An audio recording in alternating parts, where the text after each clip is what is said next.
Welcome to EconTalk, part of the Library of Economics and Liberty. I'm your host, Russ Roberts of George Mason University and Stanford University's Hoover Institution.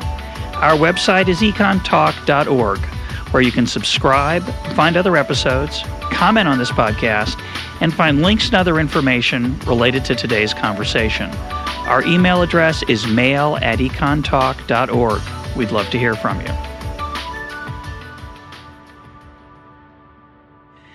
Today is April 7th, 2010, and my guest is Diane Ravitch, formerly the Assistant Secretary of Education, currently a research professor at NYU, and the author most recently of The Death and Life of the Great American School System, How Testing and Choice Are Undermining Education.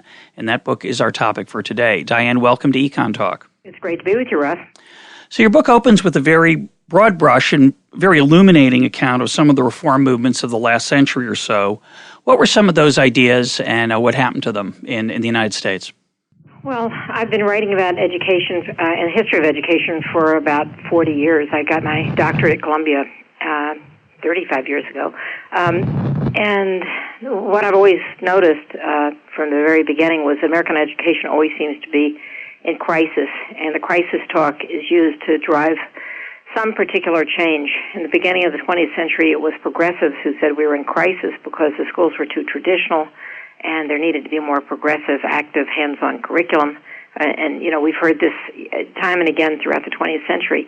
And there was also a demand in the early 20th century for more vocational education, more industrial education. This led to the passage of the first federal legislation about education, which was Aid to Vocational Education, the Smith-Hughes Act of 1917.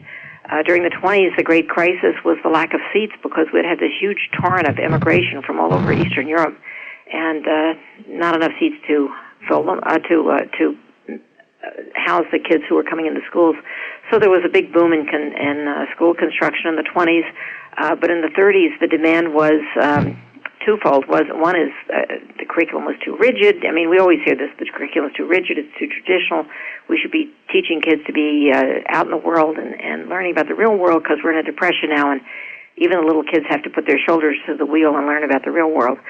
The other demand of the 30s was sort of reflective of the rise of socialism and communism, and that is the age of individualism is over. It's time now for us to have collective action, and the schools should build a new social order.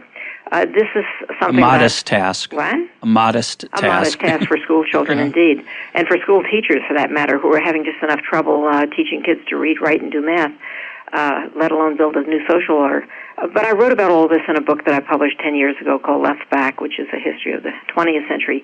In the 40s, we heard the demand for federal aid to education. Again, in the 50s, because the schools had because of the Depression and the war, had many, many years of deferred maintenance, and school buildings were crumbling, and the South had the terrible inequity of racial segregation. So, you know, one can go on, and then the 60s, we get to the period of legislative and judicial activism, where the federal government finally passes major federal aid to education and also begins to take steps through legislation and through the courts to end segregation, at least de jure segregation, and to use school funding from the federal level as a lever to force southern districts to stop assigning kids to school on the basis of their race. It's been, you know, crisis after crisis in every decade, and in the 1980s, and this is where I really pick up the story with this current book, there was a report that was very dramatic called The Nation at Risk. And this was a report that came out under the aegis of the Reagan administration in 1983. Although Reagan himself didn't like the report, he wanted the report to say we need vouchers in school prayer, and the report didn't say that. What the report said was we need to have a real high school graduation requirements, expectations that kids will study English and history and literature and science and the arts and so forth, and have a balanced curriculum and have well-prepared teachers and well-paid teachers and good textbooks and sort of basic stuff and about how the schools ought to be improved. And a lot of that caused a huge flurry. I mean, there were like 500,000 or so copies of that report in print. There has never been a government publication, education, that's had that much, at least discussion around it, if not action.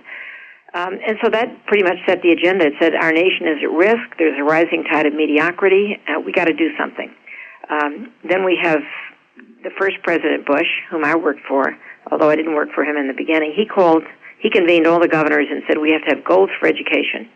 So the governors, led by Bill Clinton, set 6 national goals, one of them being, America will lead the world in math and science by the year 2000. All children will start school ready to learn by the year 2000.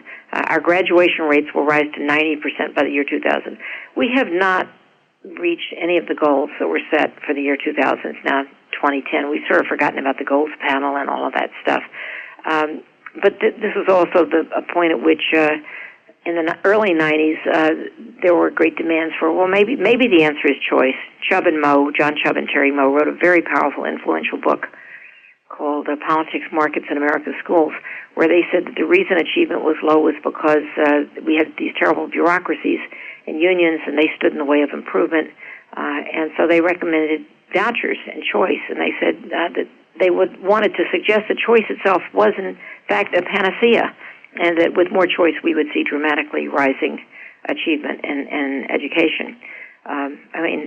I don't know if you want me to go on, but I don't want to get into too much detail. But I want to stop there because we're going to come back and talk about what happened when choice enthusiasm was actually implemented, and the accountability movement, which was so influential. And you talk about it at great length in the book in very enlightening and unfortunately depressing ways. But before we get to that, I want to ask you a more broad question. Reading your history of the 20th century, and I was struck by the analogy to development and growth and poverty in the world. So in a really similarly depressing book, The Elusive Quest for Growth by William Easterly, Easterly outlines all these different fads that the intellectual elite went through in terms of how to get poor people in poor countries to a decent standard of living. And in the one era, that everyone knows that the problem is there's not enough investment in poor countries, so we just have to have investment because we all know that investment creates growth, and that'll solve the problem, and then it doesn't. So then there's a new fad, and as I'm reading the book, I get to the part where I'm going to, of course, find out that something really works, and that's human capital, that if we just give enough education to the students of the world, to the children of the world, they'll grow, and their lives will be better, and they'll get out of poverty. And of course, building schools in poor countries hasn't, unfortunately, or spending more money on education in poor countries hasn't had any influence either. So as I read your book, I had a very similar feeling of I guess it's sort of an inverse epiphany.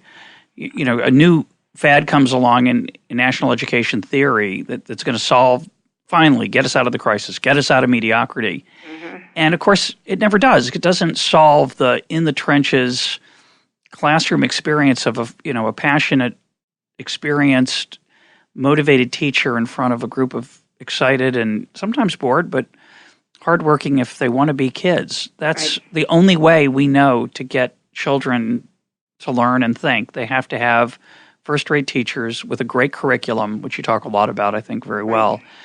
None of those fads, whether they're accountability, choice, standards, the physical schoolroom, etc., none of those fads touch those things in any direct way. So it suggests we're looking in the wrong place, don't you think? Well, yes, we are. But it's not, you can't detach schools from the society that they're part of. I was talking to a teacher this morning, and she said, you have to understand, and this is someone who teaches in an urban school and has spent many years in urban schools. She says, we're teaching in a war zone. Now, the schools are not themselves the war zone. They didn't create the war zone. There are perfectly wonderful teachers who go into school and encounter kids, A, who don't speak English in large numbers, B, who come from families where nobody ever tells them to do their homework or even to attend school regularly, and C, and this would be a great majority of our kids who are enormously distracted by our popular culture.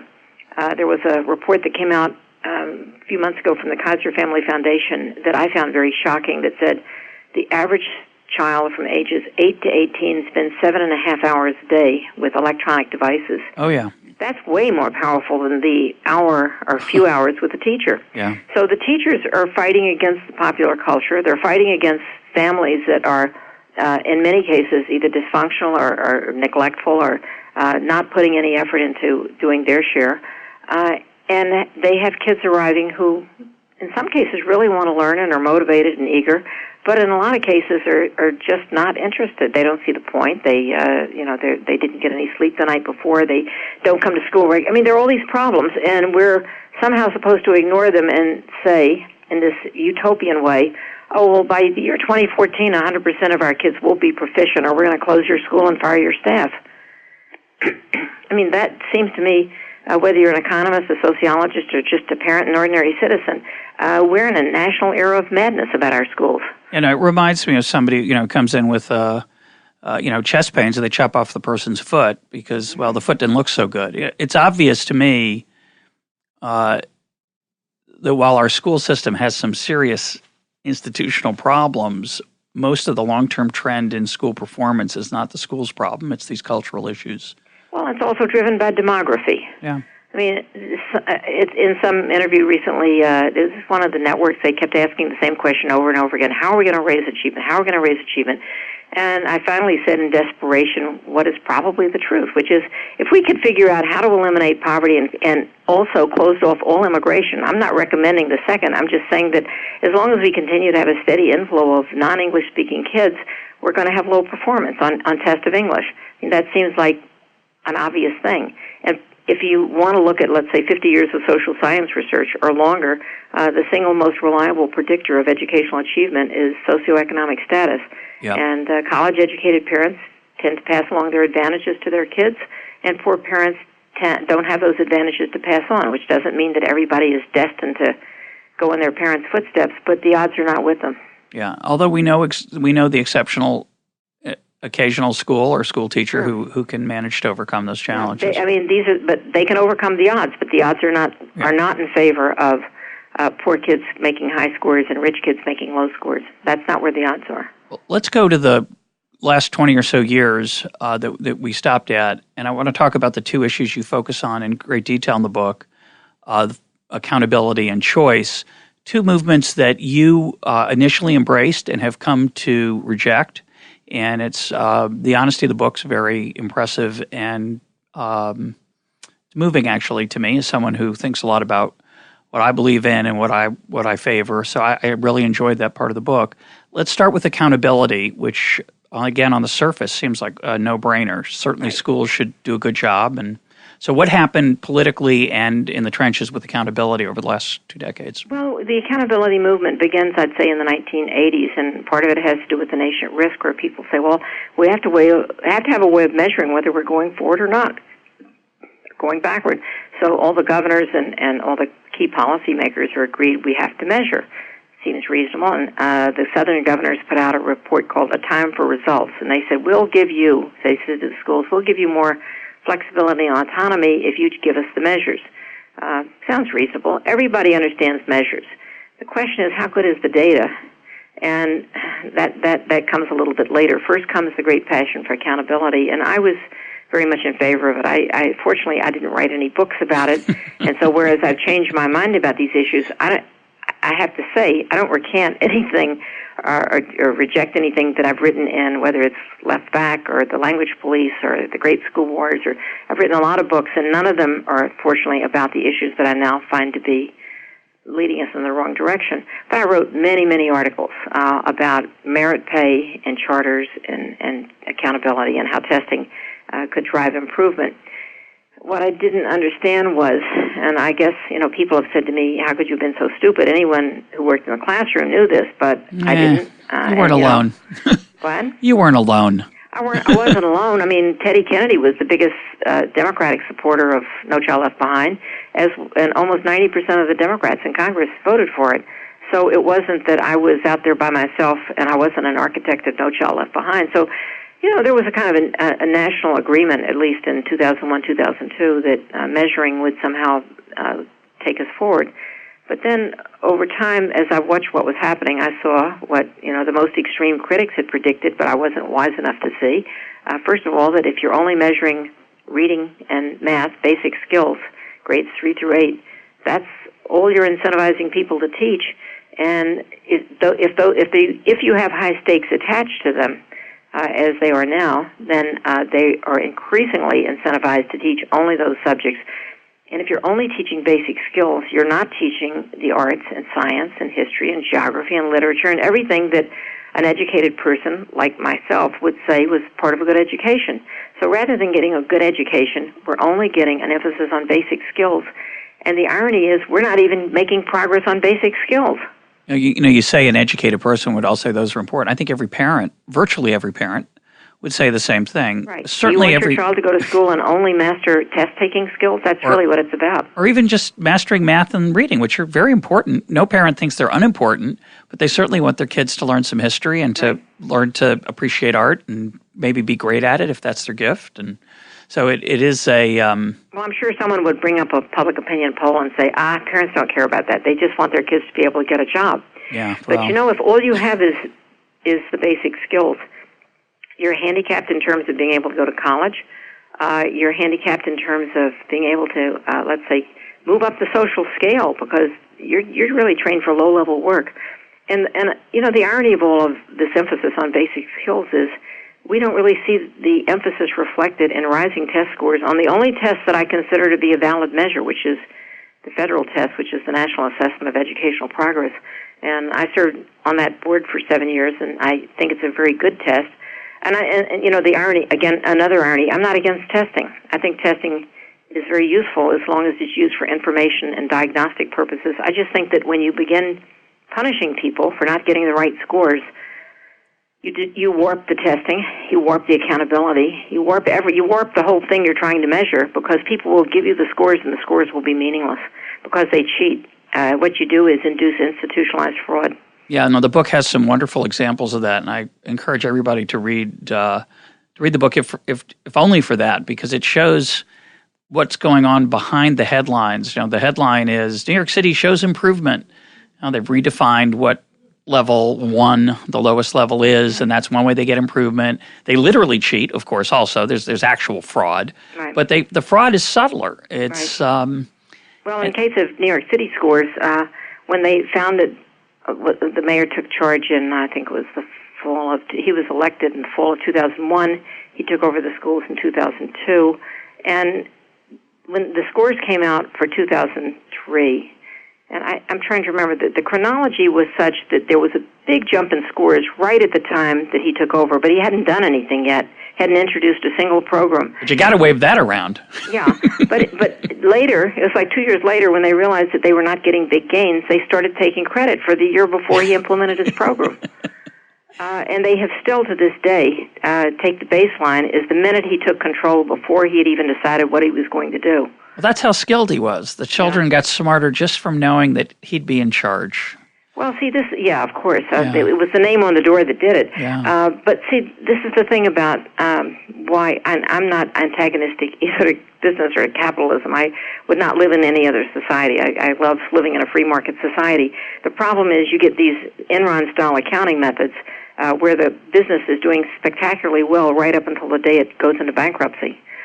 Because the numbers can be played with. And one of the things I did, which is I haven't really ever talked about, was before I started writing the book, I immersed myself in reading about business scandals. I read Barbarians at the Gate and The Smartest Guys in the Room. I read 2 or 3 different books about Enron and also about At Any Cost about General Electric. And just, where were the others? So a bunch of others. There were about a dozen books that were easily accessible to someone like me. I'm not an economist and don't have the great financial skills to figure out how they do these things. But I was fascinated to see how the numbers can be played with to produce good results. But someday the day of reckoning appears. And when the day of reckoning comes, like in the fall of 2008, somebody like me loses a huge amount of their net wealth because the guys in the business sector were playing with the numbers. Yeah, maybe that's not true. Maybe no, it's part of it. It's part of it. I think the other part, it's a long other story, which listeners have heard us do many shows on. But the other part was the incentives they faced, and whether that, I believe, that perverted their incentives to take care of exactly people's money. It's about creating an incentive and saying you're going to get a big reward if you get this number, and you're going to get punished or fired if you don't get that number. And that's what's being done to the schools right now. And what I find most horrible about No Child Left Behind is, first of all, it sets a utopian goal. It says 100% of children will be proficient by the year 2014 and every school will make progress for every group by race, ethnicity, language skills, etc. And if you don't make progress for every group, you're going to be put on the failing list. And every year that you're on the failing list, the penalties get worse and worse to the point where you'll be closed, privatized, turned into a charter school, handed over to the state. Everybody will be fired. I mean, you have to ask yourself, as I did at the time. I was at a conference, a Hoover Institution conference, and the spring of 2002, right after No Child Left Behind was signed, and I was on one panel, and then the next panel was a group of senators, and I stood up and I said, do you really think that 100% of children will be proficient by the year 2014? And a senator whom I know and respect said, no, we don't really think that, but we think it's good to have goals. Yeah. Aim high. If you have a goal that is out of reach, how can you punish people because they can't do it? Yeah. You encourage them, of course, to cheat, as we were talking about earlier. Right. Let's turn to New York City, because there are a couple of case studies that you give in the book. The New York City one's one of the most interesting. Joel Klein comes to New York to bring all kinds of improvements to the system. He is handpicked by Mayor Bloomberg, and he does something that you recount happens in other cities, which I found so interesting, which is what you call, I think, a left-right set of reforms. Right. The actual curriculum that is put in place is so-called progressive, or at least favorable to the left, but the techniques and the way it's implemented is more business-like, which is supposed to comfort the right. So describe how that worked in New York City. Well, and in general. The assumption that I made was that the mayor campaigned saying he was going to install a back-to-basics curriculum. And I've always been fond of a back-to-basics curriculum, basically a traditionalist in curriculum and instruction, and I think that the book I wrote 10 years ago, Left Back, was a critique of progressivism and especially this idea that kids sort of figure out and discover things all by themselves rather than having knowledgeable teachers in front of them actually teaching them. But when the mayor actually took charge and brought in Klein, and neither of them being educators, for reasons that I've never understood, they aligned themselves with the constructivist, progressivist curriculum approaches in both reading and math. And reading and math this was synonymous with the adoption of No Child Left Behind, so the only thing that counted was reading and math. And they installed balanced literacy, which is kids learning how to do text-to-text connections and text-to-self connections and paired reading and shared reading and da-da-da-da-da. It's not a back-to-basics reading approach. And the math program is called Everyday Math. Everyday Math has, in some places, been successful, but the state of California has literally prohibited Everyday Math because it's a very constructivist program. Explain what you mean by constructivist. Constructivist means kids kind of figuring things out for themselves and having 7 different ways to solve a problem instead of being taught the basics. And the basics in math are addition, subtraction, multiplication, division. And districts that use this particular program usually have to adopt yet a second program to teach the basic skills, because Everyday Math doesn't teach the basic skills. It's constructivist. It's here's a problem, and let's see if we can find 4 different ways to solve it, or 8 different ways. And then I love the example you gave. So the student works out 1 or 2 ways, and then, for example, how to take a bunch of numbers and have different combinations of those numbers, say, reach 10. So you could have add some, you could subtract others. So you're supposed to come up with a set, and then another student's working on it, and then you get together with that other student, you share your ideas together, you work on new ones, which is very beautiful. It sounds lovely. But of course, unfortunately, there are a whole bunch of students who, for the entire 45 minutes, don't come up with a solution. Right. They've learned nothing other than the fact that they feel stupid because they can't come up with a solution, and there's no instruction. It's shocking, really. It's in many cases it's kids teaching each other, but I sort of think that kids need to have this fundamental equipment of being able to say 6 times 8 is 48, and not having to think it through and having counting it out on their fingers and toes. But people argue about it. A lot of people think it's wonderful, but it is considered. Most of them aren't parents, by the way. Pardon? Most of them are not parents. There's been a huge revolt across the country at the grassroots level by parents who don't feel that their children are able to do basic algebra and other activities because they did not learn those basics. Well, there's also, I think, a revolt among math professors. Math professors see the kids coming in from school, and they're horrified because they're not well prepared for higher education in math.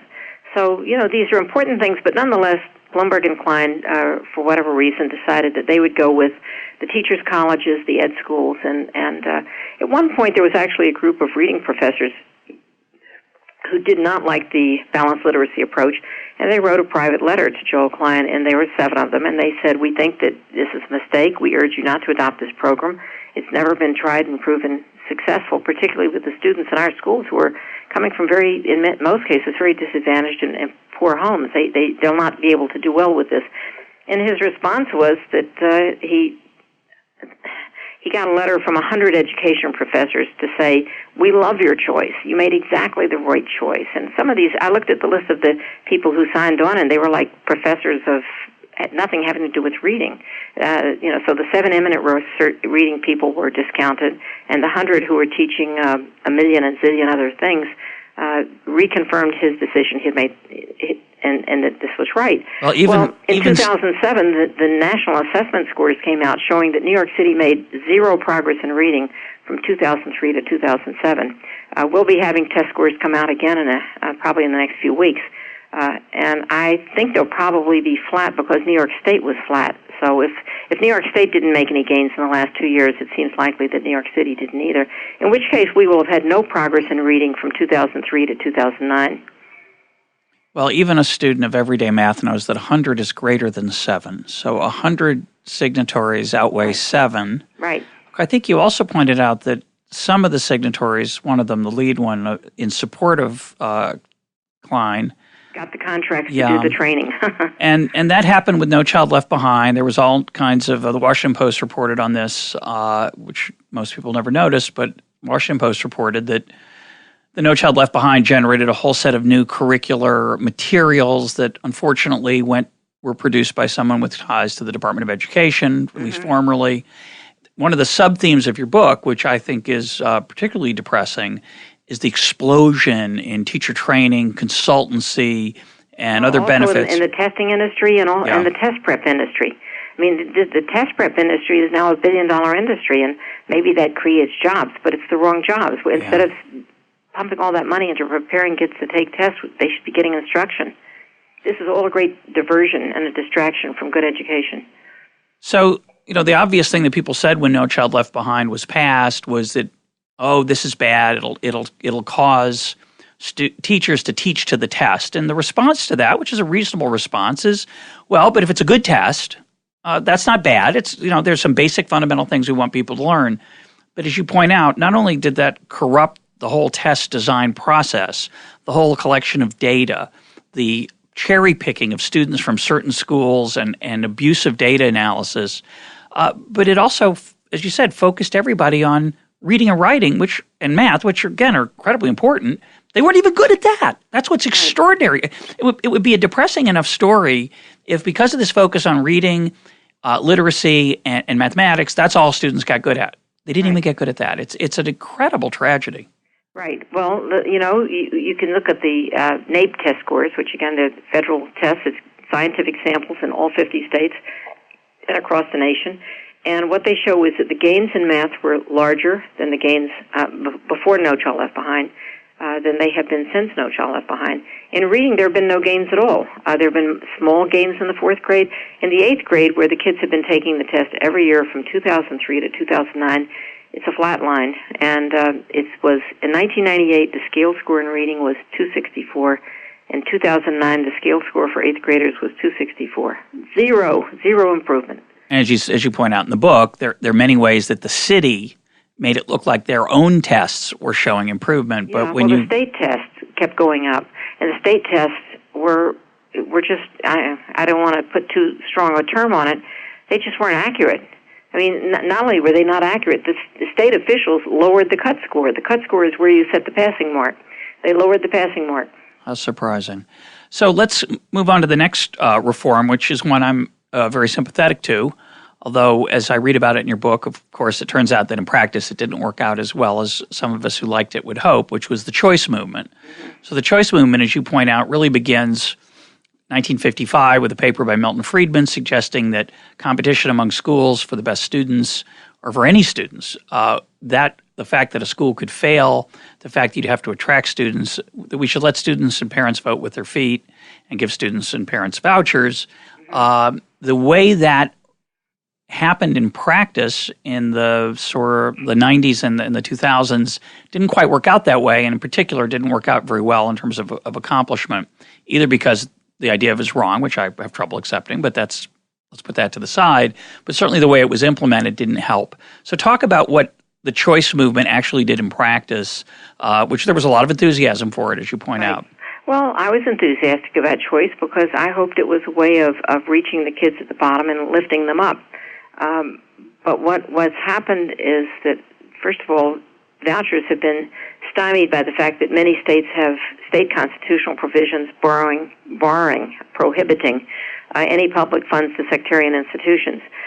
So that's been a huge handicap. And then there was the first vouchers were instituted in Milwaukee in 1990, and that was subject to court battles up until 1998 when the court said it's okay. Then vouchers were instituted by the Ohio legislature for Cleveland, and that was 1995. And then Congress passed a program for vouchers in D.C., I think it was 2003. Which I think they recently killed. Yeah, which has pretty much been put in a death phase. I mean, I think they're freezing the program, letting it play out, but they're not taking any new students. In Milwaukee, there have been battles over did vouchers help or not, but I don't think there's anybody who says that vouchers have made a dramatic difference, neither in Milwaukee nor Cleveland. And the reason the battles go on is because there is no conclusive data that show that vouchers have made a big difference. They may have had some good effects. They may have had no effects. They certainly haven't harmed anybody. But it has not been the revolution or the panacea that Chubb and Moe talked about. In Washington, D.C., the third-year evaluation showed some positive effects, but the program is likely to die because the Congress doesn't like it. But if you step back and say, we have an educational system that really needs big change across the system of 50 million kids, and after 50 years of agitation for vouchers, or maybe you would take it from Ronald Reagan and say it's been 30 years of agitation, or you could start with Chubb and Moe and say it's been 20 years. We have 30,000 children with vouchers. Somehow the odds just don't seem like it's with vouchers as being a solution because, first of all, the supply is not there. Even if you had a real voucher program, the number of Catholic schools that exist are diminishing by the day, being killed, by the way, in many cases, not only by the financial position and the problems of the Catholic Church, but also because the competition with charter schools is driving Catholic schools out of business. I'm a great supporter of Catholic education, and I'm not Catholic. Every year I give money to a high school in the neighborhood. I've put 2 kids through Catholic school because I think they were getting a better education. But Catholic schools are not going to get public money in New York City. And even if there were a voucher program, there still wouldn't be enough places to make much of a difference for the kids who were most in need of them. Let's talk about the Catholic school system for a second. Sure. I agree with you. There isn't enough right now. The claim of the voucher movement is that new schools would come along. There'd be an opportunity to make money and to attract students if you did a good job. And the charter school movement is an attempt to capitalize on that. And we'll get to charter schools in a second. But I want to ask something important about the Catholic school system. Catholic school system has been very effective. There's debates about whether they cherry pick better students than others. Obviously, it's always an issue in any kind of assessment, right. Whether the student body is the same, the parents are the same, and of course they're not. They never are. Right. There's always some grounds for being skeptical about empirical work in these areas. But in my limited experience with the Catholic school system, and this was in St. Louis when I was talking to the head of the system there, what impressed me there, and I think it's extremely important, and I don't hear anyone talk about it, so I'd be curious, given your knowledge of the history, you could help with this. What impressed me there is that what she told me was that every parent in the Catholic school system of St. Louis paid something. Mm-hmm. Might be $50 a year, might be $500. So most of them didn't. What they paid in tuition didn't cover the cost. The Catholic schools in those days had the advantage, as you point out, an advantage that's shrinking of a willingness of a group of people to work at relatively low wages, which helped keep their tuition costs down, and that's being harder and harder. They find it harder and harder to attract those teachers, but at the time that was an advantage they had. And it's always struck me that the fact that we give education away in the United States is part of our problem, that our parents don't have the incentive that they would have.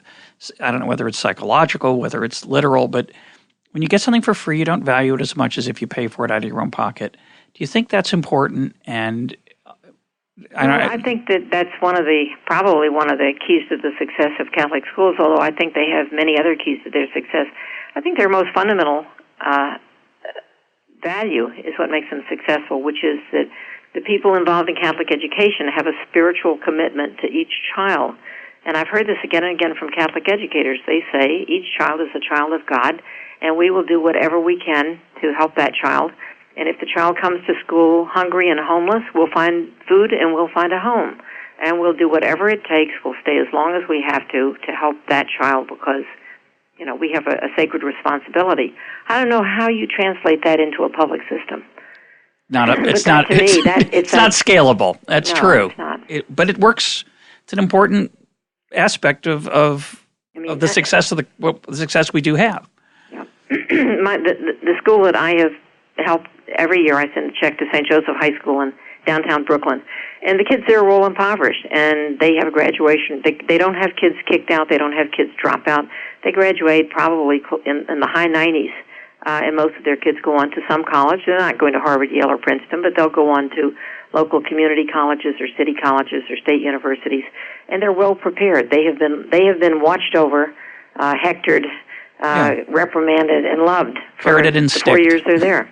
And they've been carroted and sticked. They've been dragged and pushed and pulled. They've been surrounded by adults who care about them, and they know it. It makes a big difference.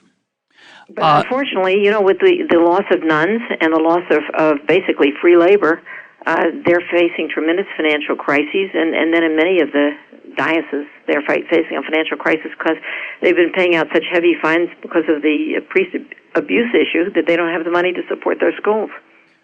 Yeah, it's a many-fold tragedy. So, and I would wish that the public schools would learn from the Catholic schools because there are lessons there. I just don't know how to translate them. Let's turn to the charter school movement, which, again, on the face of it, seems so encouraging to those of us who were concerned about the bureaucratic nature of the public school system, the monopoly nature of it, which we argued as economists discouraged innovation, discouraged accountability in any form. So describe what a charter school is and how they have grown and what we know about their success and failure. Well, there are today something like 5,000 charter schools enrolling 1.5 million children. That's 3% of the public school enrollment in the country. They're concentrated in cities. There are others that are not in cities, but most of them are concentrated in cities. And the idea of the charters was that anyone could apply to the relevant state agency, and by now I think almost every state has a charter school law allowing the creation of charter schools. But the idea was that any group or organization could go to the state and say, I'd like to run a school, here's my plan, and then if their plan is approved and if they're checked out and vetted and they're okay, they can open a school and enroll public school students and get the public school tuition payment, and then every 5 years or so their charter would be reviewed, and if they are getting good achievement, the charter will be renewed, and if they're getting poor achievement, the charter will be closed. And what do we know about their relative succce?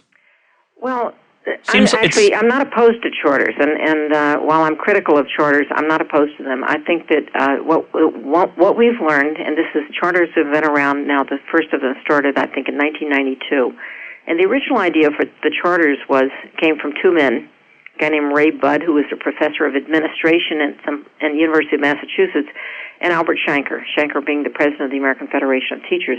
And the two of them simultaneously in 1988, they didn't know each other, had this idea of you could get a group of public school teachers and they could create their own school where they would take on the hardest cases. They would take on the kids who were not motivated, the kids who were not English speaking, the kids who were the tough cases. And by having freedom and freedom from regulation, they could come up with some innovative ideas about how to solve these problems and bring them back to the public schools and make the public schools better. What's happened, though, is that the charter schools have turned into a replacement for the voucher movement. That is, it's become clear that the voucher movement is stalled and really not going anywhere. The charter school movement then becomes the what attracts people who believe in unfettered choice. And it's also drawn a huge entrepreneurial sector, so that there are now charter management chains. Some of them are for-profit, some of them are non-profit, some of them are community groups, but there's huge variety. And the best charter chains are groups like KIPP, which is a group called the Knowledge is Power program, and that's been around now for 15 years. They have 82 schools across the country, and there are others that Achievement First on Common Schools that have groups, more than one school. They run in more than one city, and then there are for-profit chains who seem to be making a good living from the charters, and they. I don't know what their business plan is, but they're able to do some central office operations that saves money, and they can then focus on producing the test scores where they can go out and say that they're successful. Now, here's the problem with charters. They no longer subscribe to the original vision of we're here to help public schools get better. In many places, they see themselves as not just competitors, but we're out to kill public education. This is particularly true in New York City, where we have some very aggressive charter chains who, with the encouragement of Chancellor Klein, he gives them space in public schools, and then they proceed to try to take over the whole building and push the public schools out and seek to turn the whole neighborhood into a charter neighborhood where there are no public schools. And at some point, a kid might say they might want to go to the school across the street and find they have to enter a lottery to go to. There is no neighborhood school left anymore. Then everything's been turned into choice, and the whole idea of community has disappeared. This is a problem because the charter schools, in some cases, not in every case, number one, have been cherry-picking students. Wherever there have been studies done, they tend to show, and again, not every one of the studies, but many of the studies show that the charter schools do not have their fair share of the kids who are hardest to educate. So far from fulfilling the original vision of we'll take the hardest to educate kids, they're trying to avoid them. Not taking their a fair share of English language learners, not taking the fair share of immigrant kids or homeless kids or special ed kids, and consequently, the neighborhood public school gets disproportionately large numbers of the kids who are hardest to educate, and that makes it a little bit difficult to do a fair comparison because one's got a disproportionate number of the hardest to educate kids and the other one doesn't. But I'd say that for me, the larger problem about performance. The media loves the story of the incredible charter school where poor black kids, poor Hispanic kids are going to go to college. And it's a great story, which has been told again and again, the assumption being made that that's the way all charter schools are, but it's not true. On average, study after study has shown that charter schools do not get better performance than regular public schools. The biggest evidence of this is the NAEP. And again, I go back to the one test that I rely on, and that's on the national tests, which have been given now to charter students and to regular public students since 2003. It's the NAEP, which we've been talking about before. Educational Progress, federally sponsored test. And they have had comparisons of charters and regular public schools, 03, 05, 07, 09. Charters have never outperformed the regular public schools. Black students, Hispanic students, low-income students, the average achievement is about the same in both sectors. So if we're looking for the quantum leap in American education, charters are not going to provide it. They will provide an escape hatch for kids who are looking for something better, but at the same time they'll be drawing away motivated students from the regular public schools, and some people think that's an acceptable trade-off.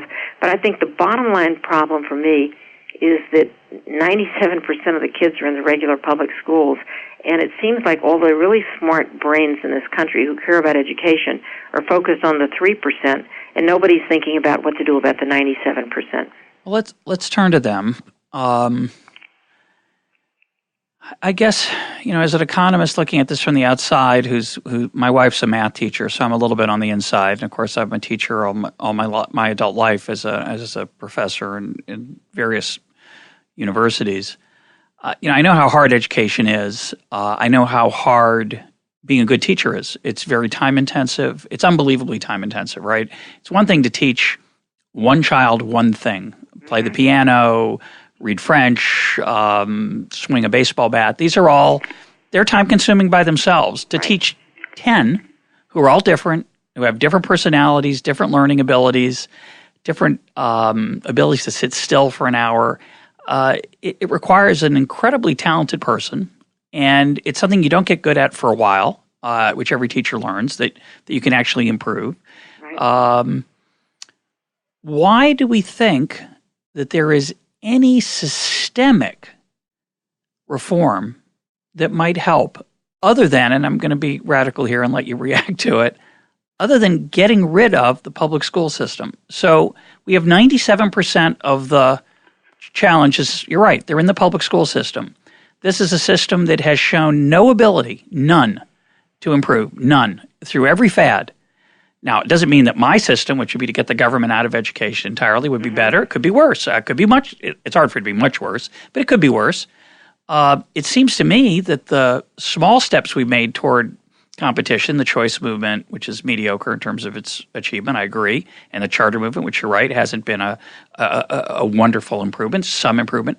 The one thing it needs to improve a little bit is parent satisfaction, which is it's worth something. Right. They're safer. That's worth a lot. They're satisfied, not getting much for it. I agree with you.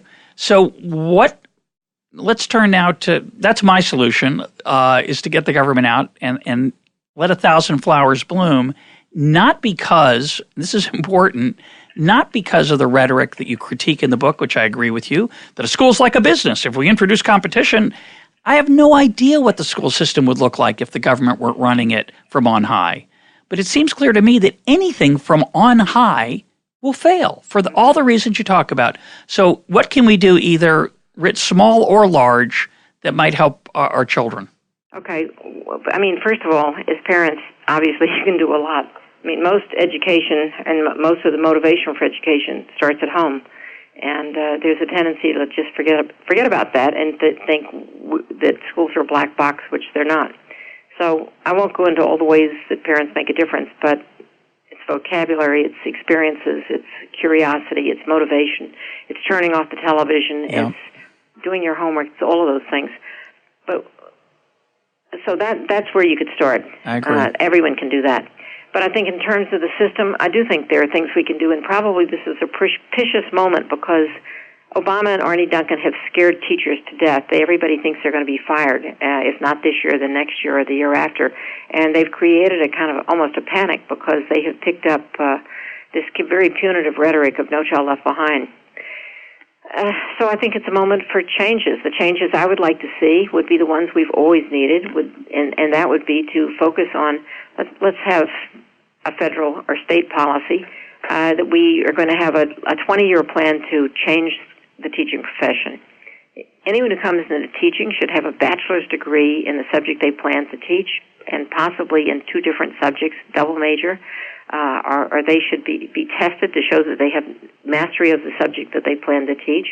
They should face a rigorous examination in literacy and numeracy to be sure that they're well-educated people that we're putting before our kids. I mean, I don't think we're overrun with bad teachers, but there are bad teachers out there, and there are also people who are really not quite literate who are in the classroom who shouldn't be there. And the way to stop it, I mean, it's not just removing them, but it's also not bringing them in the first place. I also think we should have, and this has to be not a federal mandate, but we should accept that we need master teachers who are principals, because principal is the one who makes the decision about who to hire, who will get the tenure and have due process rights, who's a good teacher, which teacher needs help, which teacher needs to be terminated. And you can't have somebody come in who's taken a 1-year course called How to Be a Leader and expect them to be able to do that. Yeah. So we should have expert principals. We should have superintendents who are experienced enough to make decisions about curriculum, instruction, and personnel, so that they're not just looking at bad data and cooking the books to pump up their own resume. It's all of those things. It's also changing the assessments. I think the assessments we have are stupid, dumbed-down assessments. Arne Duncan says they're terrible assessments, and then he says go ahead and judge teachers based on these dumbed-down assessments. We need assessments that test knowledge and comprehension, and not assessments that say pick 1 out of 4 bubbles. That's a recipe for stupefying the population, which we've done a pretty good job of. So that would be a start. And I also think if we just had a kind of a fundamental, I'd love to see Arne Duncan or whoever's secretary and president go out day after day and say, in this country, we care about science. We want all of our kids to study science, whether it's tested or not. We care about history. We care about the arts. I would like to see one federal mandate, and you can laugh at this if you wish. I think it's really important. I would like to see every child have the opportunity to play a musical instrument. The reason I'm saying this, and it's only half in jest, is that if you play a musical instrument, you learn the importance of practice, you learn self-discipline, you have to do it alone, no one can do it for you, and then at some point you do it with others. It teaches almost everything you need to know, other than literacy, and it's a wonderful set of skills that you can then use in every other part of your education. Which is why in my family we've required all of our kids to take some musical instruction, but if we mandated it, my fear would be we'd cause millions of children to hate music. So that's always maybe that's what we've done to literacy and numeracy. Yeah, it's part of it. I certainly agree with you. I think music and art. I was a C student in art all through, I think, school until 7th grade, which is probably my last art class, and it was a terrible loss that I never learned to appreciate art. And as an adult, I've had a little opportunity to draw, and it's been world-changing. It's transformative, and it's bizarre that we think that's kind of like a luxury to teach children, and I think it's incredibly important. When the budget cuts begin, the arts go first, and for many kids, that's what brings them to school. Yeah, but it's a nice point that it's a mixture of.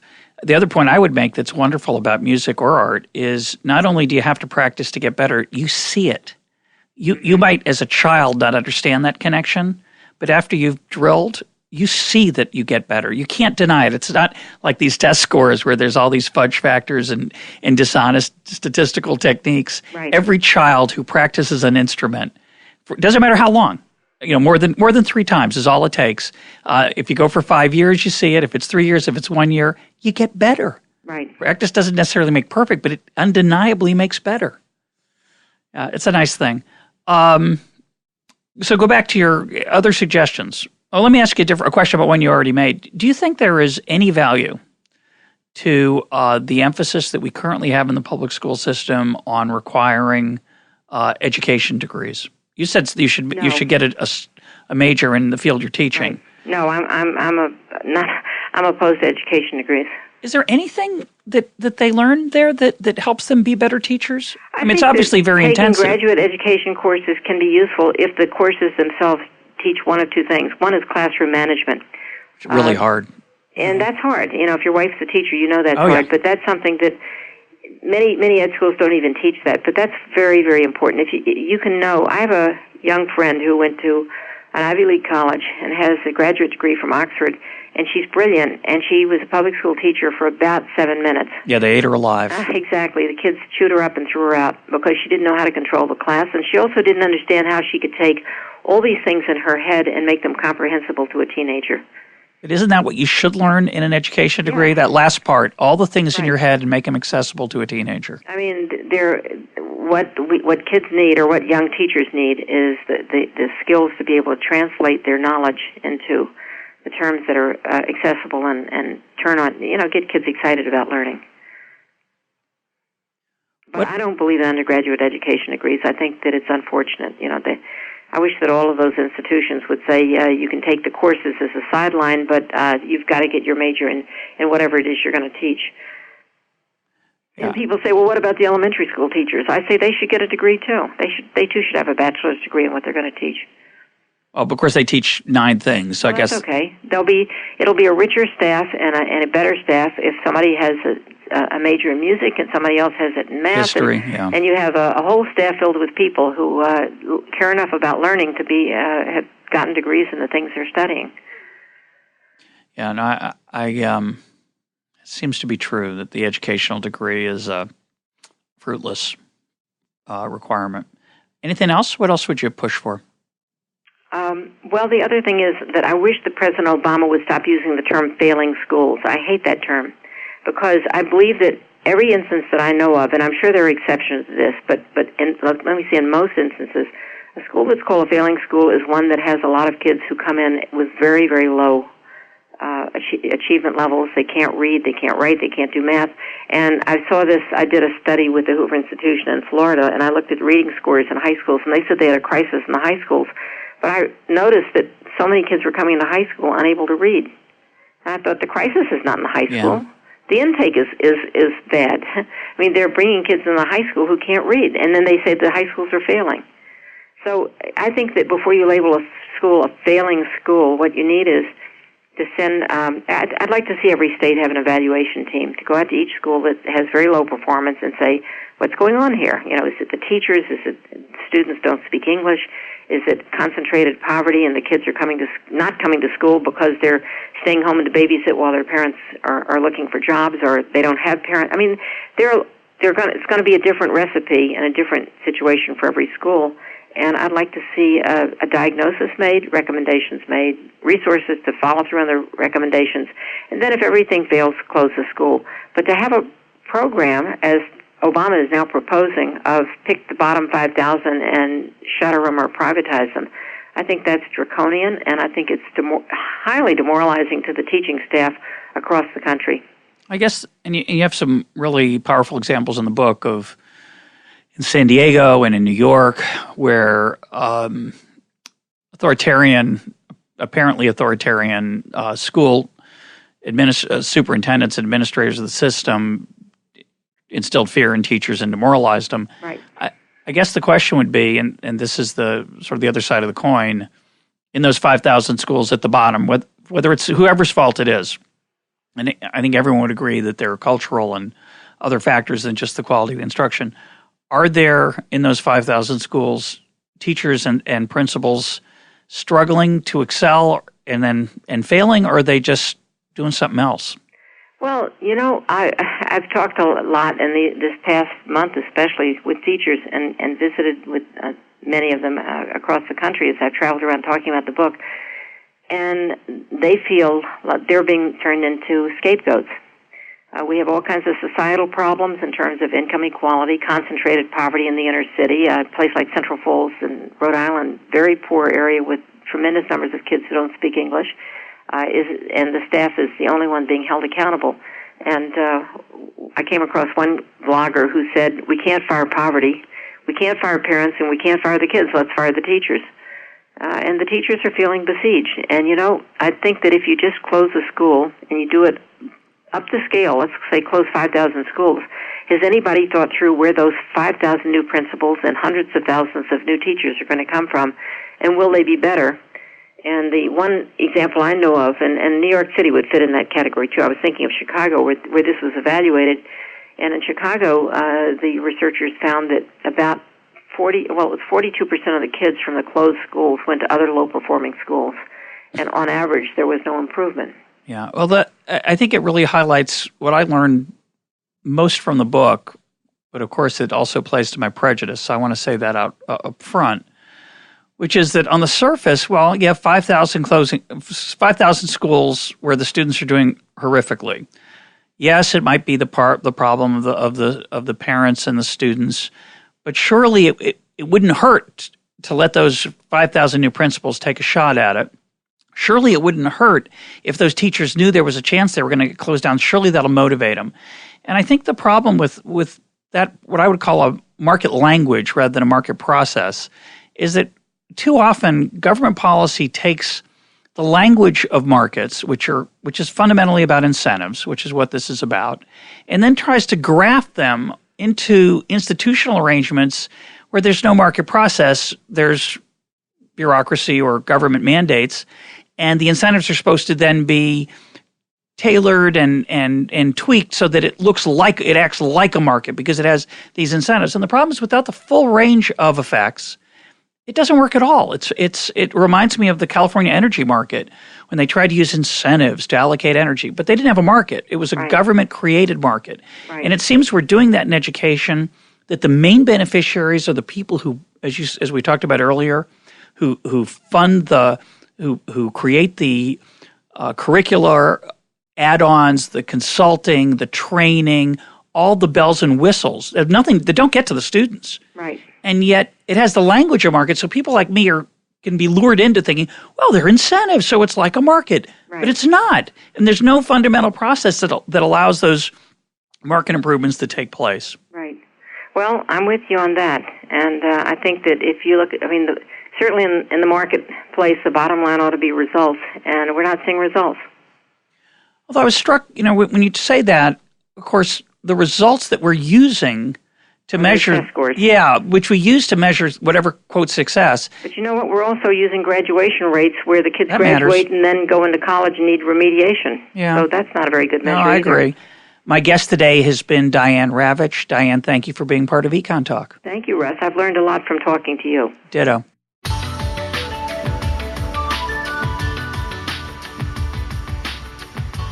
This is EconTalk, part of the Library of Economics and Liberty. For more EconTalk, go to econtalk.org, where you can also comment on today's podcast and find links and readings related to today's conversation. The sound engineer for EconTalk is Rich Goyette. I'm your host, Russ Roberts. Thanks for listening. Talk to you on Monday.